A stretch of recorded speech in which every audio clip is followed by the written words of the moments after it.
நண்பர்கள் அனைவருக்கும் வணக்கம். நமது கடை பர்கூரில் சர்ச் பக்கத்தில் மெயின் ரோட்டில் இருக்குது. கேவிவி மல்டிடெக் சர்வீசஸ்ன்னு நடந்துகிட்டு இருக்கு. நம்ம வந்து கட்டுமான தொழிலாளர் நல வாரியத்தில் நிறைய பதிவுகளை போட்டுக்கிட்டு இருக்கோம். உங்களுக்காக நிறைய தெளிவுகள் படுத்திக்கிட்டு இருக்கோம். இன்றைக்கி என்ன தெளிவுபடுத்த போகிறோம்னாக்கா, கட்டுமான தொழிலாளர் நல வாரியத்தில் பதிவு பண்ணவங்களுக்கு, அதாவது வேலை செய்கிற இடத்துல பணியிடத்தில் இறந்துட்டாங்கன்னாக்கா அவங்களுக்கு வந்து 8 லட்சம் ரூபாய் கவர்மெண்ட் வந்து அலாட் பண்ணியிருக்கு.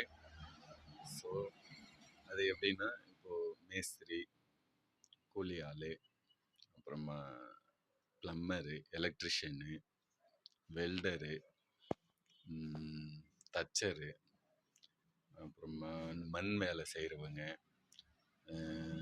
இந்த வாட்ச்மேனு, மெக்கானிக்கு, ஸோ இவங்க எல்லாம்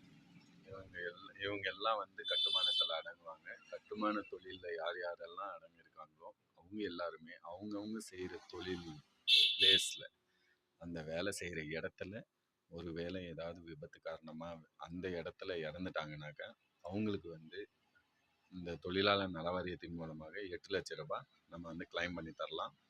ஸோ இது நிறைய மக்களுக்கு தெரியாது. முன்ன வந்து 5 லட்ச ரூபாய் இருந்துச்சு, இப்போது 3 லட்ச ரூபாய் இன்க்ரீஸ் பண்ணியிருக்காங்க. ஸோ டோட்டலாக 8 லட்ச ரூபாய் நம்ம கிளைம் பண்ணி தரலாம். ஸோ தெரியாதவங்க தெரிஞ்சுக்கோங்க. நிறைய பேர் கார்டு பதிவு பண்ணாமல் இருப்பீங்க, பதிவு பண்ணி போங்க. பதிவு பண்ணி நிறைய பேருக்கு சும்மா வச்சுக்கிட்டு இருப்பீங்க. அதெல்லாம் எடுத்து பாருங்கள். இல்லை உங்கள் பக்கத்தில் இருக்கிற கட்டுமான தொழிலாளர் நல வாரியம் ஆஃபீஸ் எங்கன்னா இருந்ததுன்னா அவங்கக்கிட்ட கொடுத்து அந்த கிளைம் எல்லாம் அப்ளை பண்ணிக்கோங்க. நம்மக்கிட்டேயும் இந்த கிளைம் எல்லாம் அப்ளை பண்ணி தரோம் நம்மளும். ஸோ என்னுடைய வாட்ஸ்அப் நம்பர் தரேன். மேலும் டீட்டெயில்ஸ்க்கு என்னை அணுகவும். நன்றி. மீண்டும் இன்னொரு புதிய விதியுடன் சந்திப்போம். பாய். உங்கள் வெங்கடாச்சலம்.